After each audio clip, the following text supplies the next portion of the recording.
we're going to jump over the futures and give you guys the expected move. They did gap up a little bit. We're kind of pushing right now. If you are a shorter term trader, then depending on your position, it's moved a little bit. We're going to go in order. We're going to go in order, and then we'll go over the expected moves, and I'll jump into the chat and see if anybody has anything. Tiny little gap up right there. There's is there a ceasefire now? Ceasefire. So the war's all done. We're done with that idea. We're going to bring back the trade deal, and our tariffs a thing. We're signing a deal with China, not with Canada, because we don't like maple syrup.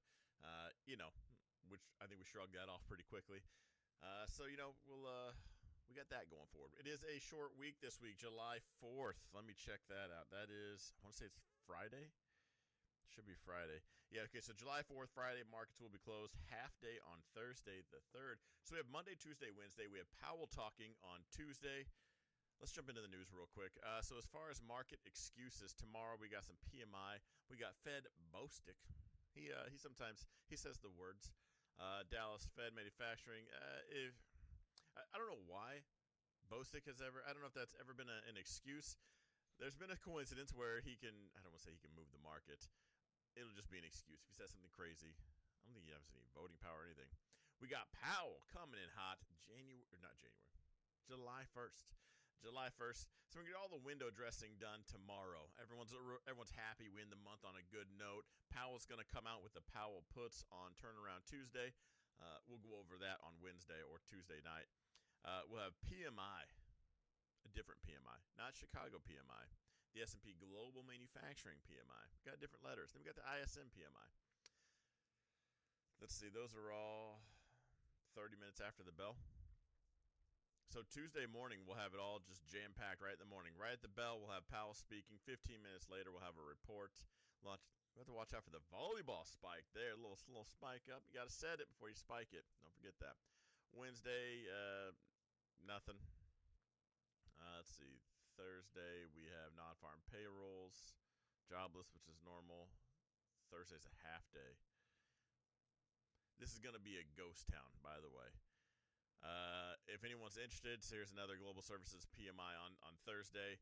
That'll be 15 minutes after the bell. After that, you're going to see tumbleweeds blowing in the stock market. Green or red candle. Graveyard. What do they call them? Graveyard candles? The just gray ones on TOS? Nothing.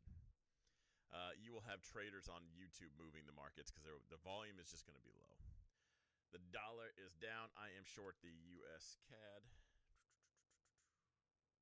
Gapped up. Oh, we're filling that gap. I saw that in the comments earlier. Filling that gap. So I'm essentially right at Friday's close. I'm nowhere. Let's check out the U.S. dollar, Japanese yen.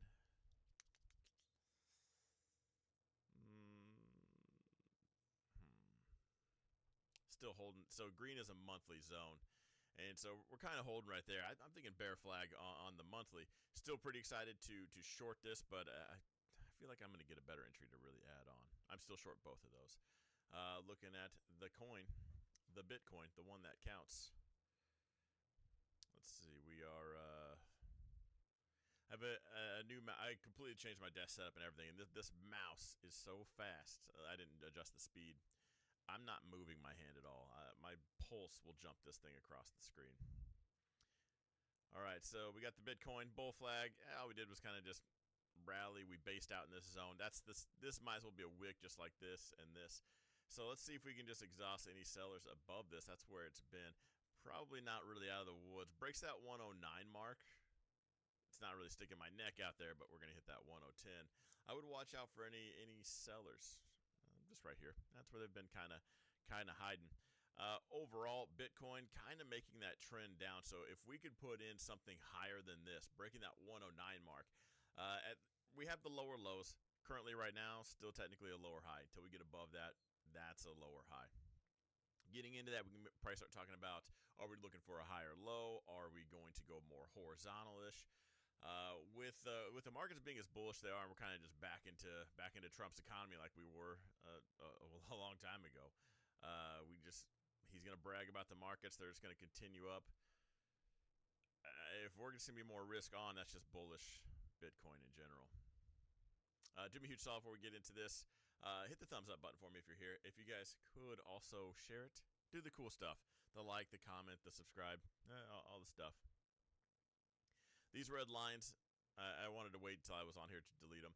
I was just checking the performance. If I were to bag hold an ES contract every quarter, as in I buy an ES contract and I sell it at expiration, and that's it.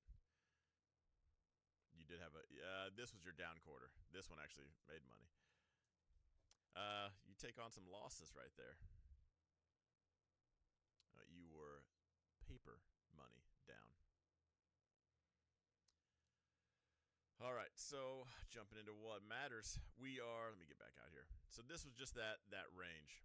Now we were talking about a, do I have a side click?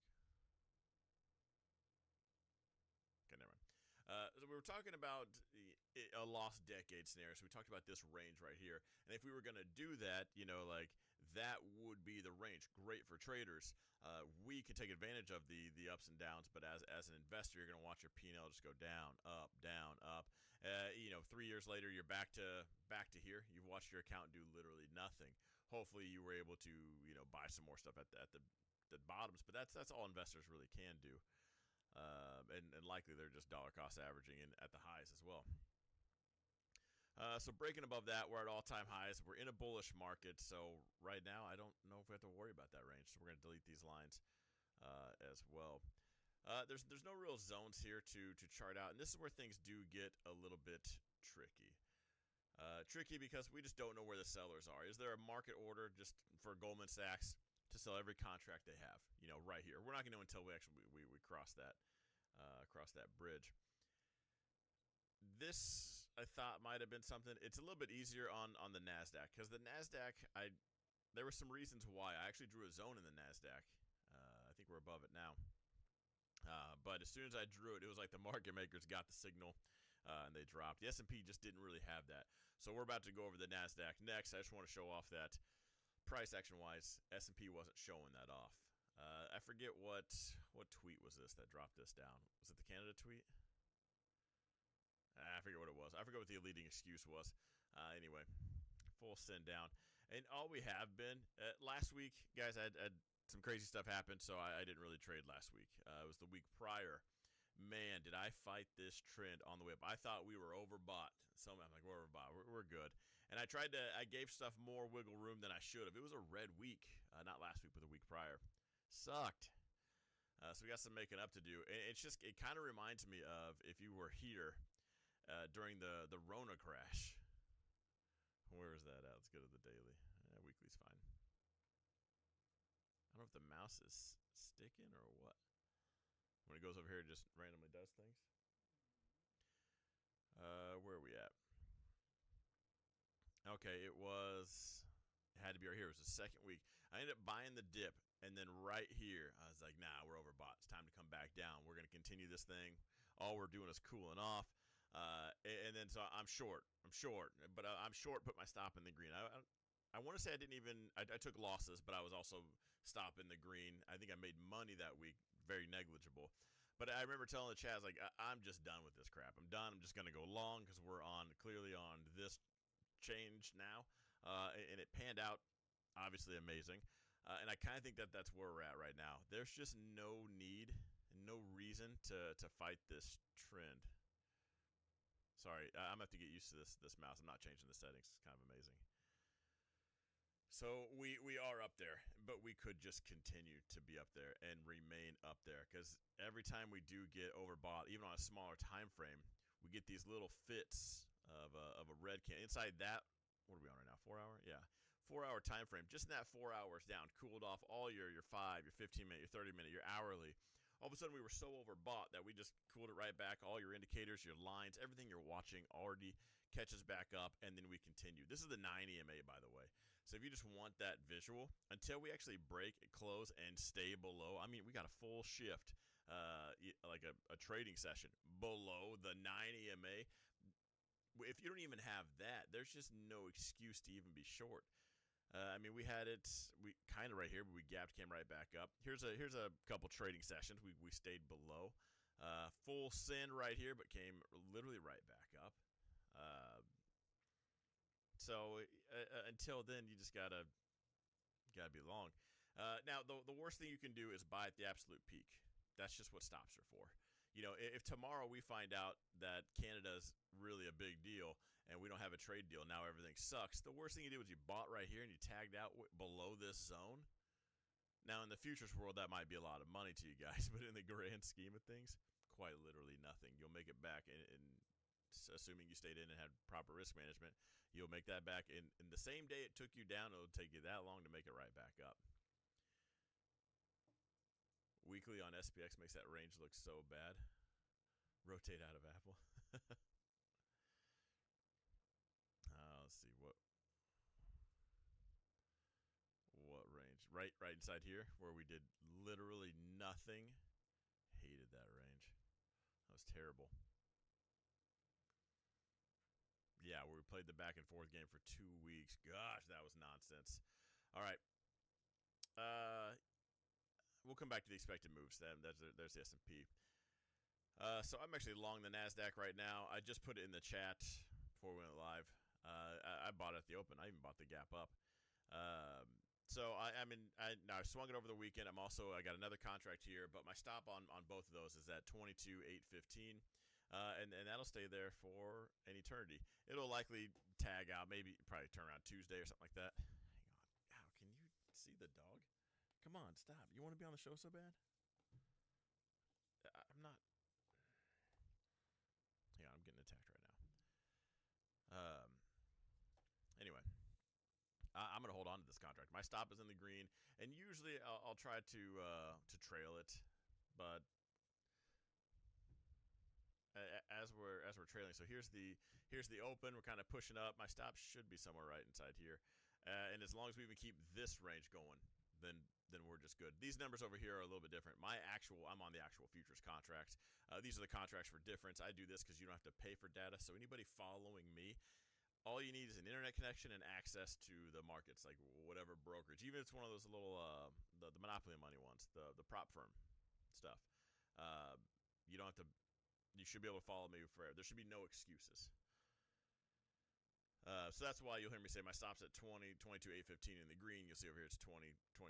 Then that's the difference there. Candle movement's the same. But that being said, still just going for it. And what might actually continue to drive this is Apple and Amazon. With the whole tariff situation, those two got hammered the most. They probably had the most exposure to tariffs. And if we're gonna make a deal with China and all that, those carry a lot of weight. So let's just bring up, where's Amazon? So Amazon, full send on that news. We came back down, tapped that zone, and then absolutely sent it. So anybody that bought there at that yellow box, congrats to you guys. You made a bunch of money. I would expect the continuation up. I would worry more about sellers at the 230 mark than anything. But I do think Amazon tomorrow will probably be going in the account. So you guys will probably get that alert tomorrow on that one. While we're on this topic of being bullish, I've never been more bullish AMD, but the 107 calls that I have, probably not going to be manageable. I'm not going to roll them out. I wanted to keep all the shares, so I'm rolling. We have 2 contracts, right? And I'm rolling it 90 days out. If 90 days out on AMD doesn't bump the strike enough to make any kind of progress or anything, I'll likely just let those go.